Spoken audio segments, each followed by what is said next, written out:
pero estamos con un analista geopolítico, Muki Tellenbaum. De nuevo, ayer te contactamos, muy interesante, Muki, por eso volvemos a hacerlo en el día de hoy. Buen día. ¿Cómo están ustedes? Después de las declaraciones de Maduro, después de lo que pasó en el día de ayer, ¿tu lectura sigue siendo la misma? ¿Ves algún tipo de solución o vamos a tener un poco más? Y es feo decirlo, ¿no? Suena como un circo mediático en cuanto a las declaraciones políticas, digo, porque los que terminan pagando siempre son la gente, ¿no? Como los relatos que recién nos contaba de sus familiares que están en Venezuela. A ver, lo que él habla, hay dos partes en lo que pasa a la gente. Una es la parte, digamos, de libertades y la otra la parte económica. No necesariamente el régimen que quede va a quedar con la misma política económica. Eh, la lógica dice, y Trump de eso lo adelantó ayer, es que no va a haber cambio de régimen, Sí. porque primero para evitar el caos, ¿sí?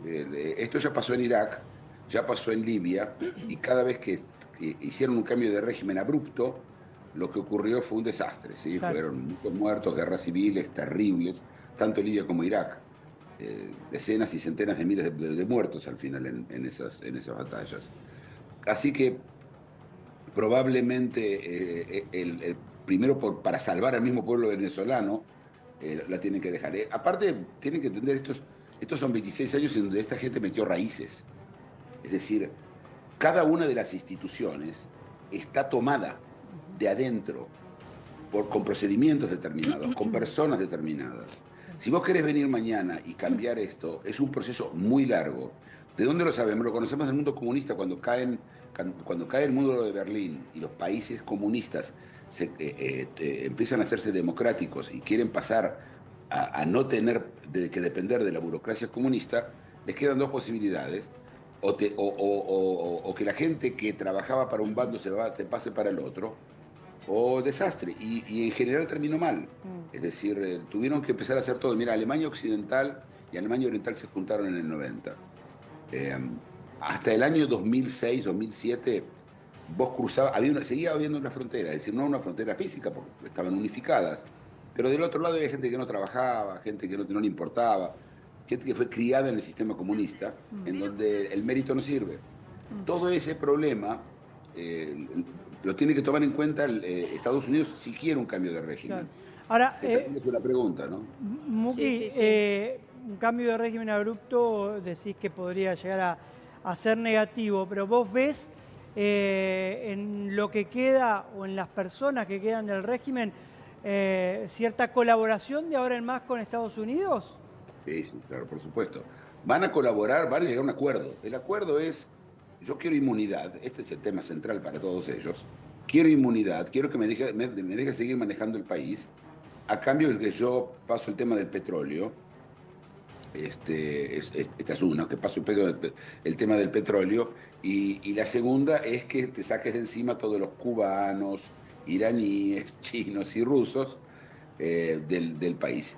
Y por supuesto, lo más importante, dejes de vender drogas. Lo cual es muy difícil porque Venezuela en bonos de petróleo le debe un montón de dinero a China por créditos que le ha otorgado el país en su momento cuando le ingresaba muchísima cantidad de petróleo para subastar su situación energética.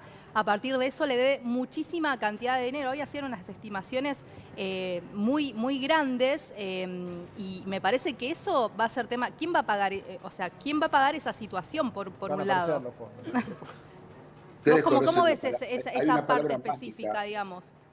hay una palabra mágica que soluciona este problema, que la conocemos todos en Argentina. Se llama default. Default, Claro, sí. el default. Ya está. Se declaran en default y China se queda con papelito mojado. Claro. Entonces va a tener que llegar a un acuerdo muy cómodo para Venezuela para que China pague, pero muy cómodo, a 70, 80, 90 años, algo así. Si no, China, el problema además que China van a tener que poner esto a pérdida al Estado. Y el Estado ya viene con muchos problemas y lo último que necesita es que el público se entere que tenga otra pérdida más. Así que es probable que llegue a un acuerdo ridículo, ¿sí? De empezar a pagar dentro de 20 años y que dure 80 años. No estoy diciendo que estos van a ser los términos, pero va a ser exagerado, ¿sí? Si no, China, si Venezuela no lo puede devolver. Leo. Y Sí, van a tener que mejorar la situación económica de la gente, que eso sí yo creo que va a ocurrir en el futuro bastante próximo. sí, claro. Ahora, ¿cómo imaginás el futuro de Cuba en 3 meses? Digo esto porque pues yo creo que esto fue geopolítico más que por el petróleo. Estados Unidos hoy es el mayor productor, no sé si necesita ya el petróleo, además tiene para 20 años ahí, pero sí tocando a Venezuela, te saca encima a Irán, a Rusia, que son los que todavía quedan en la región, y además el tema de Cuba, porque digo, ¿cómo aguantará Cuba estos meses? Digo, ¿cómo se sostiene? ¿Con quién negocia el tema del petróleo ahora? No, Cuba no tiene salida. Cuba ya, en vez de tener apagones, tiene alumbrones. Claro. Por eso te digo. Es el más perjudicado. La gente vive en la oscuridad permanente. Obvio. Y a la noche, ¿sí? Y ahora sin petróleo. Por eso digo que esto no fue por el petróleo, esto fue por algo geopolítico, chicos. Exacto. Por supuesto. Es la estrategia de Estados Unidos que estuvo históricamente mirando Medio Oriente de intervenir en la región latinoamericana, ¿no? Sur. Muki, danos un segundito que Sí. tenemos una información importante para compartir con vos y seguimos charlando. Último momento. ¿Qué pasó?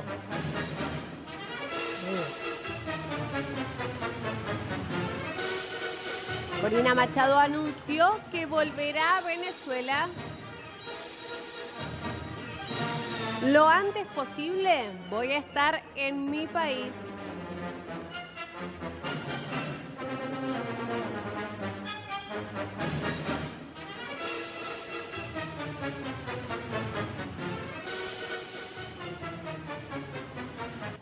Muki, ¿qué significa que esta mujer que se tuvo que escapar del régimen, que está hoy, si se quiere, escondida, que ganó el Premio Nobel de la Paz, primero, ¿podrá volver? Esa es una pregunta. Digo, y si vuelve, ¿qué significa esto? ¿Que puede llegar a ser, por ejemplo, candidata si hay elecciones de acá a 90 días?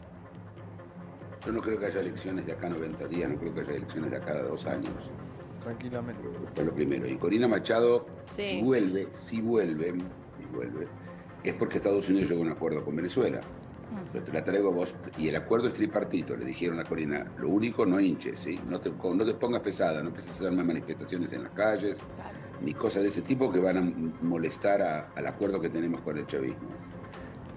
Así que me imagino que va a ser así, porque si no, si ella va y decide ser la voz discordante, esto no termina bien. Claro. Ahora, De para todas aprovechar, maneras, porque tenemos un venezolano para ir también conociendo tu testimonio, en tu caso o en el de tus hermanos, que dijiste que había uno en Estados Unidos, uno en España, ¿volverían a Venezuela? Lo que pasa es que ya tenemos mucho tiempo fuera de Venezuela y ya prácticamente hemos hecho vida en los países a los que hemos emigrado y no digo que no volvamos, pero va a ser un proceso bastante lento también el volver a esperar a que todo esto Que cambie. claro, que cambie, que se vea realmente el cambio y creo que sí, muchos venezolanos volverían a Venezuela Ahora, porque sí, extrañamos bastante. Ayer escuchaba venezolanos en la Sí. frontera en Colombia que estaban tratando de alguna manera tener la posibilidad de retornar a su país y la verdad que decían que todavía están como en expectativa, que tienen mucho miedo porque convengamos que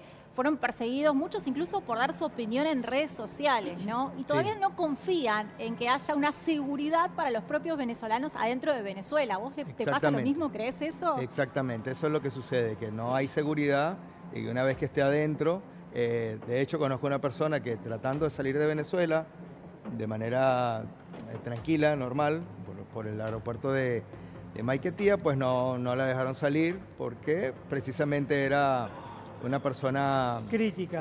crítica al gobierno, exactamente, sí, estaba opositora y tuvo que salir por otra frontera caminando porque por el aeropuerto internacional no se podía salir. De hecho, en Estados Unidos reprimieron venezolanos. que Claro. estaban- Sí, hay un Bueno, montón. Hubo ayer, explosiones ayer los hubo- venezolanos que estaban festejando la detención de Maduro en Estados Unidos, en Nueva York, fueron atrapados por la migra. Por migraciones, claro. Exactamente. Muki, te pregunto, porque recién hablabas de no elecciones hasta por lo menos dentro de 2 años, pero no es lo que dice la Constitución venezolana. ¿No debería llamar? La Suprema Corte venezolana, conocida por su objetividad, va a decir probablemente que en este caso, como se debe a una ausencia temporal del presidente, no vamos a llamar a elecciones. cualquier cosa esto. Por supuesto, ellos si lo van a tener que dar vuelta, lo van a dar vuelta. Y si llaman a elecciones, saben que van a perder. No creo que llamen a elecciones. No. Me parecería suicida de parte del régimen. Y el régimen tiene muchos defectos, pero suicida en él. Pero quiero acotar algo que dijeron antes ustedes. Dijeron que en Venezuela, contó vuestro invitado, Sí. que en Venezuela te meten en la cárcel o te torturan o no te dejan salir si hiciste un tuit contra el régimen o dijiste algo contra el régimen. Sí. Y te voy a decir que en Inglaterra pasa algo parecido. Si vos llegás a hacer un tuit que ellos consideran que contiene odio, una consideración, te mandan la policía a tu casa, te arrestan, te llevan y te quedas varios días. No, bueno, pero no es lo mismo que te maten, sos un ¿no? Porque a mí lo que Hiciste- me han comentado por privado, ayer muchos venezolanos, incluso algunos enojados por lo que decíamos, pero otros abrían su corazón y contaban sus historias de vida, y lo que me contaban es familiares que han muerto por escribir en contra del régimen, ¿no? Les captaron el teléfono en ¿Vos el tenés momento la que misma ingresaron al información que domicilio. Tamara? Sí, es la misma información y de hecho conozco personas que han desaparecido, que no se sabe ni siquiera dónde están, simplemente por tener un mensaje de WhatsApp en contra del gobierno. Una historia, decían. Y ya, Claro. en algún momento los pararon, los detuvo la policía, les revisan todo, revisan los teléfonos y si hay algún mensaje que sea en contra del gobierno, pues nada, se le llevaban presos o simplemente desaparecían y sus familiares no saben dónde están. El tema es que actualmente la situación de esas libertades individuales continúa exactamente igual. Claro. No es que se ha modificado y de hecho es importante decir que hay 21 periodistas actualmente presos en Venezuela justamente por el tema de la libertad de expresión y nosotros en Argentina seguimos reclamando algún tipo de información. Esta mañana habló la senadora Patricia Bullrich, ex ministra de Seguridad, reclamando la situación del gendarme Gallo, ¿no? Sí. Que está también retenido en Venezuela. Con respecto a Corina Machado, hoy justamente hizo también, en estas horas hizo declaraciones. Ella no reconoce a Delcy Rodríguez como presidenta y la acusa de ser la arquitecta de torturas allí en ese país Sí. y ser aliada de Rusia. Así Sí. que viene También viene quiso- bastante confrontativa, Quiso, de digamos. alguna forma quedar bien con Trump, ¿no? Habló del Premio Nobel de la Paz, que se lo merecía, que lo compartió. Creo que es una forma también de decir, bueno, estamos en esta juntos, Es ¿no? que ahí me parece que lo que decían el analista, ¿no? Y consultarle también a él, ¿qué observa con respecto a que 2 semanas atrás Corina Rodríguez Machado recibía el Premio Nobel de la Paz, teniendo en cuenta que Estados Unidos estaba gestando toda esta situación? ¿Cómo lo relaciona? No tiene nada que ver. Simplemente estaba más en el foco, por eso le dieron a ellas el Premio Nobel de la Paz, más que todo también para quedar bien con Trump, para no dárselo a nadie que pueda ser visto como un enemigo de Trump. Pero yo no hay ninguna relación entre el Premio Nobel y esto, seguro que no para Estados Unidos. La acción que hizo Estados Unidos fue una acción quirúrgica en que terminaron con todos los guardaespaldas de Maduro, y esto es una de las cosas que ayer me quedé pensando, Sí. y es quién cuidaba a quién. Si los que estaban haciendo los guardaespaldas era cuidar de las espaldas a Maduro o era asegurarse que no hable. Interesante. O que no pacte. Cuba tiene muchísimo para perder en este. Todo. Mucho. Claro. El régimen me refiero, por supuesto, Sí, sí, no, sí. no la población, al contrario, pero el régimen tiene mucho para perder. Y ya no hay quien lo salve a ellos. Antes era la Unión Soviética, después fue Rusia, después fue China. ¿Quién se va a enfrentar con Estados Unidos ahora por el tema de Cuba? Yo no veo las potencias haciéndolo. Muki, Así que- siempre es muy, muy interesante los conceptos y escucharte, así que te vamos a seguir contactando. Esto viene para largo. Con muchísimo gusto cuando necesites. Por favor, muchas gracias a vos.